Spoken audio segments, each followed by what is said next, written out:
100 महत्वपूर्ण प्रश्नों की सीरीज को हम हल कर रहे हैं। 37 तक के प्रश्न हमने पिछली वीडियो में हल कर लिए हैं, पिछली 5 वीडियोस में, और ये उस क्रम की 6 वीडियोस है। 38वां प्रश्न देखें। एक त्रिभुज दिया हुआ है जिसके शीर्षों के निर्देशांक दिए हुए हैं। हमको दिखाना है कि ये एक समकोण त्रिभुज है। तो हम जानते हैं पाइथागोरस प्रमेय से किसी समकोण त्रिभुज में समकोण के सामने की भुजा का वर्ग शेष दो भुजाओं के वर्गों के योग के बराबर होता है। अब हमें ये तो नहीं पता ये समकोण त्रिभुज है, लेकिन इसका विलोम हम प्रयोग करेंगे। विलोम किसका? पाइथागोरस या बोधायन प्रमेय का विलोम। वो क्या है? किसी त्रिभुज में सबसे बड़ी भुजा का वर्ग शेष दो भुजाओं के वर्गों के योग के बराबर हो तो वो समकोण त्रिभुज होता है, और सबसे बड़ी भुजा के सामने का कोण समकोण होता है। तो हम इस पाइथागोरस प्रमेय का विलोम, बोधायन प्रमेय का विलोम का उपयोग करेंगे। तो सबसे पहले दूरी का सूत्र निर्देशांक ज्यामिति में आपको पता है, दो बिंदु हैं जिनके निर्देशांक x1 y1 और क्रम से x2 y2 हों, तो उनके बीच की दूरी होती है x1 माइनस x2 का वर्ग प्लस y1 माइनस y2 का वर्ग का पूरे का वर्गमूल। तो हम एक एक करके AB, AC और BC तीनों ज्ञात कर लेते हैं। तो पहले मैं A को मान लेता हूं x1 y1, इसको x1 y1 और इसको x2 y2। तो AB ज्ञात करते हैं। AB बराबर वर्गमूल 12 माइनस के 2। ये माइनस तो पहले वाला इस सूत्र का है और दूसरा माइनस ये 2 का है, तो हमको इस तरह से ध्यान रखना होगा। इसका वर्ग प्लस y1 8 माइनस 6 की घात 2। अब यहाँ पे देखें ये 12 और ये माइनस माइनस हो जाएगा, प्लस इसकी घात 2 प्लस ये हो जाएगा 2 स्क्वायर। इसको यहाँ पे हल कर लेते हैं। ये हो गया 14 का स्क्वायर प्लस ये 2 का स्क्वायर, इसका मतलब ये हो गया 196 और ये हो गया 4। ये आ गया वर्गमूल 200। ए भी बराबर आ गया वर्गमूल 200, या इसको अगर हम हल करें तो ये आ जाएगा 100 गुणा 2 यानी कि 10√2 मात्रक। तो ए भी भुजा हमने ज्ञात की। इसी प्रकार से अब हम BC ज्ञात कर लेते हैं। तो BC बराबर, अब मैं इसको x1 y1 ले लेता हूं और इसको x2 y2। आप चाहें तो ये C वाले को x1 y1 और इसको x2 y2 ले सकते हैं। अब देखो x1 माइनस 2 माइनस 6 का स्क्वायर प्लस 6 माइनस 0 का स्क्वायर, ये हो जाएगा minus 8 square plus 6 square. Minus 8 का स्क्वायर तो माइनस माइनस से प्लस होगा, ये हो जाएगा 64 प्लस ये 36, यानी कि ये हो गया 100 और ये आ गया 10 मात्रक। इस प्रकार हमने BC भी ज्ञात कर ली।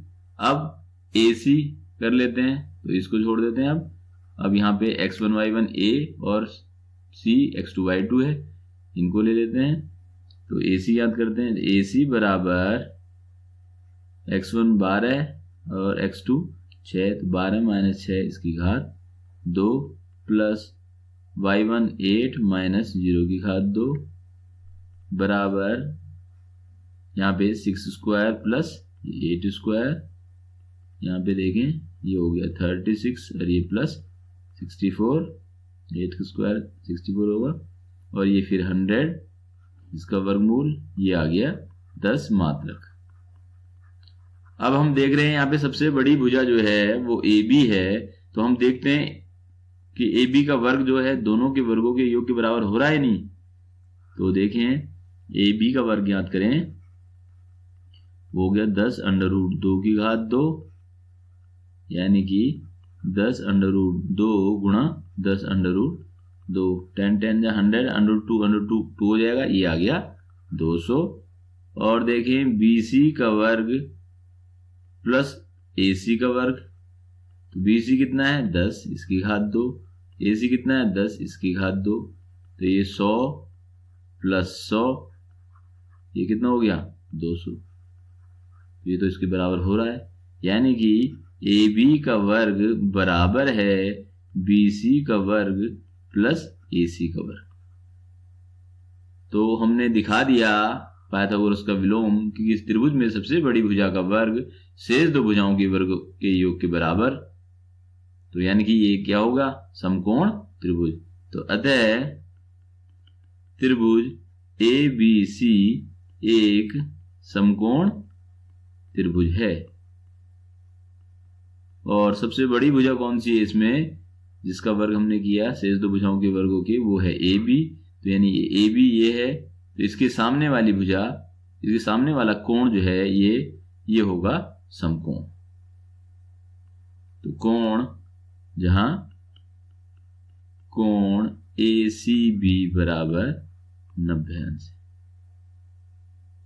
39वां प्रश्न है किसी त्रिभुज ए बी सी के लिए जहां ए और बी और सी उसके अंतः कोण है, उसके लिए दिखाना है हमको cos b plus C by 2 बराबर साइन ए बाई 2। तो हम जानते हैं त्रिभुज के तीनों अंतः कोणों का योग 180 अंश होता है, क्योंकि यहां पे लिख देंगे त्रिभुज के अंतः कोणों का योग 180 अंश। अब देखें यहाँ b प्लस सी एक तरफ है और a एक तरफ, तो हम b प्लस सी को इधर रहने देते हैं और a को दूसरी ओर ले जाते हैं। अब देखें यहां पर देखें b प्लस सी दोनों तरफ 2 से भाग कर दें, क्योंकि हम देख रहे हैं हमें जो सिद्ध करना है उसमें b प्लस सी बाई 2 हो रहा है, तो हमने इसलिए 2 से भाग किया। अब देखें दोनों तरफ कोण बराबर हैं, तो दोनों ओर हम क्या कर सकते हैं समान त्रिकोणमितीय अनुपात ले सकते हैं। तो मैंने इधर भी लिया cos b प्लस सी अपॉन 2 और इधर भी लिया cos 180 माइनस ए अपॉन 2। दोनों तरफ त्रिकोणमितीय अनुपात समान हो तो उनको हटा करके हम कोणों को भी बराबर दिखा सकते हैं अपनी आवश्यकता के अनुसार। यहां पर कोण बराबर थे, हमने दोनों ओर समान त्रिकोणमितीय अनुपात लिया। cos ही क्यों लिया, cos इसलिए लिया हम देख रहे हैं जो हमें सिद्ध करना है cos b plus C by 2, वहां पे cos है इसलिए मैंने दोनों ओर cos लिया। अब देखें यहाँ cos ये हो गया b प्लस सी बाई 2, ये तो हमको सिद्ध करना था, तो इसमें ये हमारे पास आ चुका है।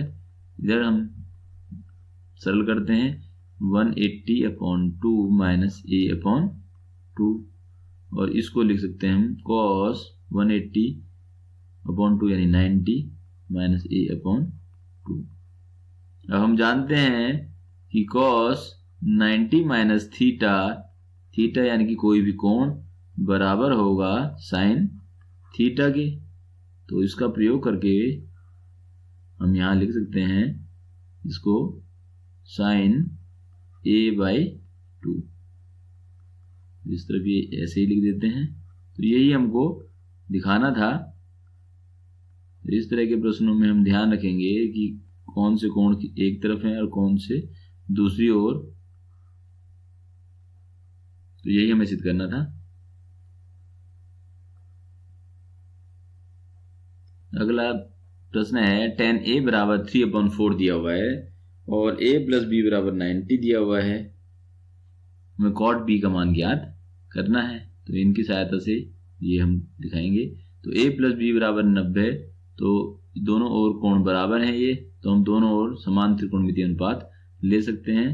तो यहाँ दिखाएं a बराबर 90 माइनस b पहले, और क्योंकि मैं tan a का मान दिया है तो मैं दोनों ओर tan लूंगा। तो tan a और इधर भी लिया मैंने tan, और ये पूरा कोण एक साथ लिखा ब्रैकेट में। तो tan a बराबर tan 90 माइनस b होगा। अब देखें tan a जैसे हमने ऊपर किया था उसी प्रकार हम और सूत्र को प्रयोग कर सकते हैं। हमने किया था cos 90 माइनस थीटा बराबर साइन थीटा, और sine 90 minus theta cos theta होता है। इसी प्रकार tan 90 माइनस थीटा होता है cot थीटा, या cot 90 minus theta tan theta होता है। तो हम यहाँ पे देख सकते हैं ये इस तरह की स्थिति है, तो ये हो गया 10 90 माइनस थीटा यानी 90 माइनस बी क्या हो जाएगा अब कॉट बी। तो इसको हम क्या लिखेंगे यहाँ पे कॉट बी। अब 10a बराबर हमें दिया हुआ है 3/4, तो ये हो गया कॉट बी। तो यही हमें कॉट बी का ही मान हमें याद करना है, तो कॉट बी जो है वो भी 3/4 होगा। 41वें प्रश्न में हमको OQ ज्ञात करनी है और ये भुजाएं दी हुई हैं PQ बराबर 12 सेंटीमीटर, OS बराबर 5 सेंटीमीटर। तो हम देख रहे हैं कि OP बराबर OS है, क्योंकि ये वृत्त की त्रिज्या है तो ये दोनों बराबर ही होंगी, ये 5 सेंटीमीटर है। तो यहाँ पे OP को भी मैं 5 सेंटीमीटर लिख सकता हूं। और बाह्य बिंदु से वृत्त पर स्पर्श रेखा खींची गई है PQ और SQ, तो ये भी बराबर होंगी, PQ बराबर SQ, दोनों ही 12 सेंटीमीटर। हमको OQ ज्ञात करना है, तो हमें पता है स्पर्श रेखा और त्रिज्या के बीच में जो कोण बनता है वो समकोण होता है। तो इस प्रकार कोण OPQ बराबर 90 अंश है और त्रिभुज OPQ एक समकोण त्रिभुज है।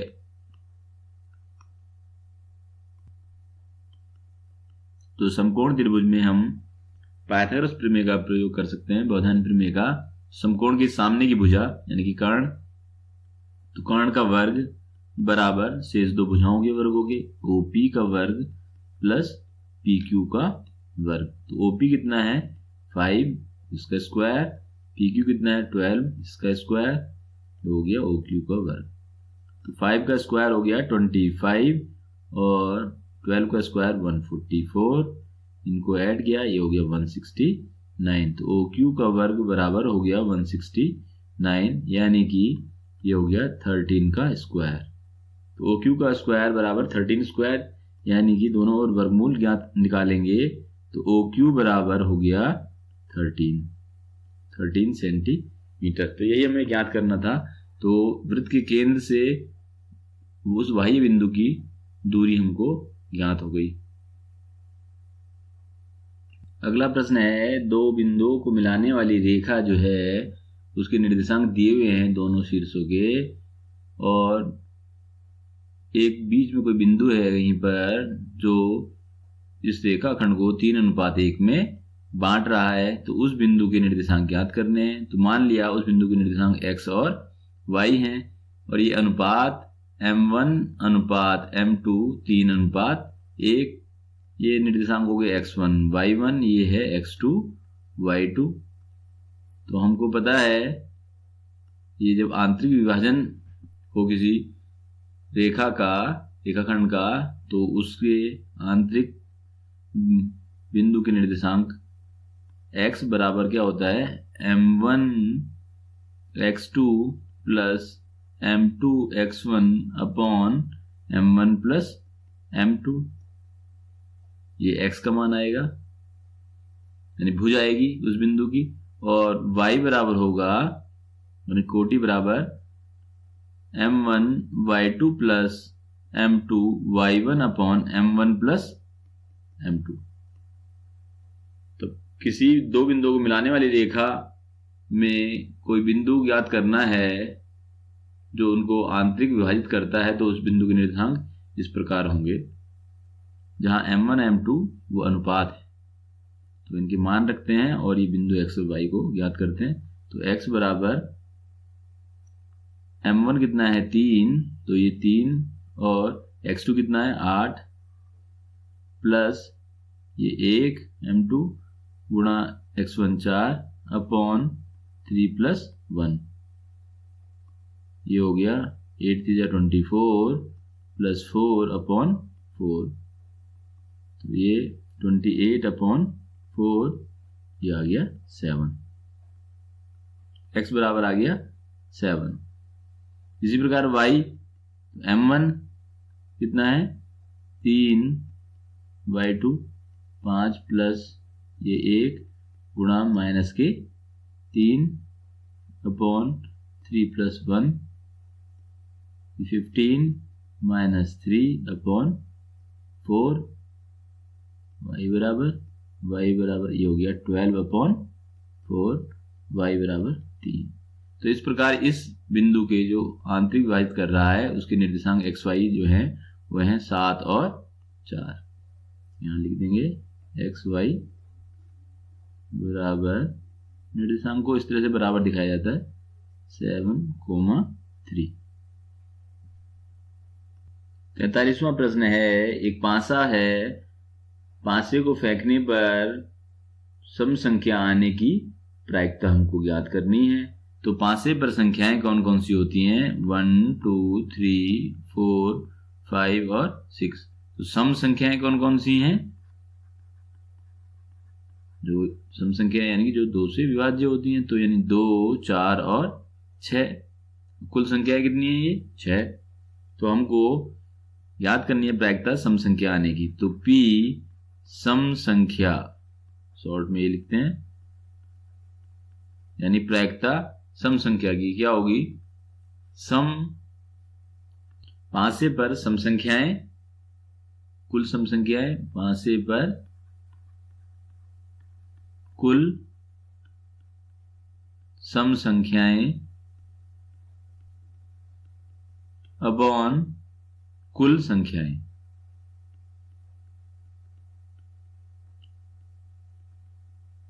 तो देखें पासे पर कुल सम संख्याएं कितनी है? 3 है, 1, 2 और ये 3, यानी कि 2, 4 और 6। और कुल संख्याएं कितनी है? 6। तो ये इसको सरल करेंगे, ये आ गया 1/2। इसी प्रकार से अगर विषम का निकालना है तो हमें देखना है विषम कितनी होंगी। इसी प्रकार से अगर अभाज्य संख्याएं हैं तो अभाज्य संख्याएं देखेंगे कितनी है। तो यही सूत्र, इसी तरह से सूत्र प्रयोग करेंगे, पासे पर कुल विषम संख्याएं अपॉन कुल संख्याएं। या अभाज्य ज्ञात करनी है तो पासे पर कुल अभाज्य संख्याएं अपॉन कुल संख्याएं। तो यहाँ पासे पर कुल संख्याएं 6 है, तो अपॉन में 6 ही आएगा।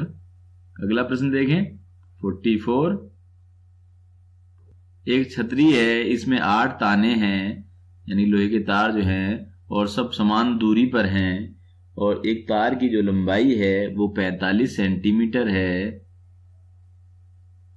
ये यानी ये एक वृत्त है और ये त्रिज्या जो है 45 सेंटीमीटर हो गई।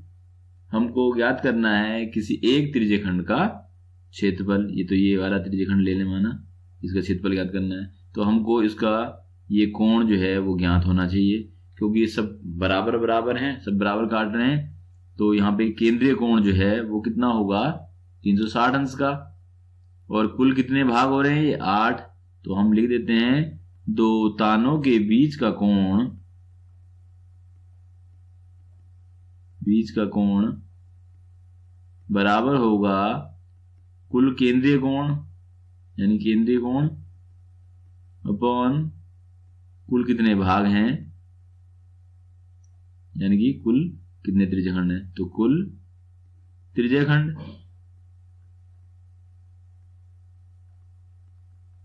त्रिज्यखंड कितने बन रहे हैं? 8। ये कोण कितना है? 360 का कोण बन रहे हैं 8। तो इससे भाग किया, ये आ गया 45 डिग्री, 45 डिग्री का। तो इस तरह से हमें ये कोण पर पता लग गया। अब हमको पता है 2 क्रमागत तानों के बीच का कोण 45 है, और यहाँ पे ये जो तान है यानी ये त्रिज्या जो है उसकी लंबाई कितनी है? 45 सेंटीमीटर है। तो हम त्रिज्यखंड के क्षेत्रफल का सूत्र ज्ञात करते हैं। तो यहाँ पे त्रिज्या r बराबर 45 सेंटीमीटर और ये कोण थीटा बराबर हो गया 45 डिग्री। तो इस प्रकार 2 तानों के बीच बने त्रिज्यखंड का क्षेत्रफल, तो हमको त्रिज्यखंड के क्षेत्रफल का सूत्र याद होना चाहिए। तो वो क्या होता है? थीटा गुणा पाई आर स्क्वायर अपॉन 360। मान रख देते हैं थीटा 45 डिग्री गुणा पाई का मान 22/7 और आर बराबर 45, इसका वर्ग होगा अपॉन 360। सरल करते हैं, ये 45 से काटते हैं, 45 बन जाए 8। तो ये आ गया 22/7 × 8 और ये 45 इंटू 45। तो यहाँ पे 2 से 11 यहाँ पे काटा जा सकता है, ये 4 और ये हो जाएगा ऊपर 11 इंटू 45 इंटू 45 अपॉन 7 4 जा 28। करके आ गया 2275, नीचे 28 है, इसको यहाँ भाग कर लेंगे तो भाग करके आ जाएगा 795.53 या 54 अप्रोक्सीमेट इतने वर्ग सेंटीमीटर या सेंटीमीटर स्क्वायर। तो इस तरह से हम त्रिज्यखंड के क्षेत्रफल का सूत्र का प्रयोग करते हुए हम इस त्रिज्यखंड का क्षेत्रफल ज्ञात करेंगे। अगला प्रश्न है 45। त्रिज्या 42 सेंटीमीटर वाले एक धातु को गोले को पिघला करके त्रिज्या 6 सेंटीमीटर वाला एक बेलन बनाया गया है, बेलन की ऊंचाई ज्ञात कीजिए। तो ये ठोसों के रूपांतरण का प्रश्न है कि एक ठोस को दूसरे ठोस में बदला जाता है तो उसका आयतन समान रहता है। तो ये याद रखना है कि जब एक ठोस को एक आकृति को पिघला करके दूसरी आकृति बनाई जाएगी तो उनका आयतन समान रहेगा, वक्र पृष्ठीय क्षेत्रफल या पृष्ठीय क्षेत्रफल बदल जाएगा। तो यहाँ पे हम इस चीज को पहले ही लिख लेते हैं, बेलन का आयतन बराबर होगा गोले के आयतन को जिसको पिघला गया है। गोले को पिघला के बेलन बनाया गया है। तो बेलन के आयतन का सूत्र हमें पता है पाई आर स्क्वायर एच, जहां आर बेलन की त्रिज्या होती है और एच बेलन की ऊंचाई, और गोले के आयतन का सूत्र होता है 4/3 पाई आर की घात 3। अब मैं दोनों जगह आर समान नहीं लिख सकता क्योंकि दोनों की त्रिज्याएं अलग अलग हैं, तो इसको मैं कैपिटल से लिख देता हूं। अब इनके मान जो दिए हुए हैं वो मान रखे जा सकते हैं। तो पाई का मान 22/7, जब तक ना कहा जाए 3.14 तो आप 22/7 का ही प्रयोग करें, गुणा आर दिया हुआ है यहाँ पे बेलन के लिए 6 सेंटीमीटर, इसकी घात 2, ऊंचाई एच हमको ज्ञात करनी है, ये हो गया 4/3, पाई का मान 22/7 और जो गोला था वो था 4.2 सेंटीमीटर त्रिज्या वाला, तो 4.2 इसकी घात 3। तुम देखें दोनों तरफ पाई समान है तो यहाँ पहले ही कैंसिल कर सकते थे, हमने मान रखने के बाद कैंसिल कर लेते हैं। चलो ये हो गया 6 का स्क्वायर, ये हो गया 36 इंटू एच, यहाँ पे 4/3 इंटू 4.2 इंटू 4.2 इंटू 4.2, तो एच बराबर होगा 4/3 इंटू 4.2 इंटू 4.2 इंटू 4.2 अपॉन ये 36 नीचे आ जाएगा। अब इसको सरल कर लेते हैं, तो ये 4 बन जा और ये 4 9 जा हो गया, यहाँ 3 बन जा, ये 3 बन जा, 3 4 जा। इसी तरह से इसको भी कैंसिल करें तो 3, ये होगा 1.4, ये फिर 3, ये हो गया 1.4।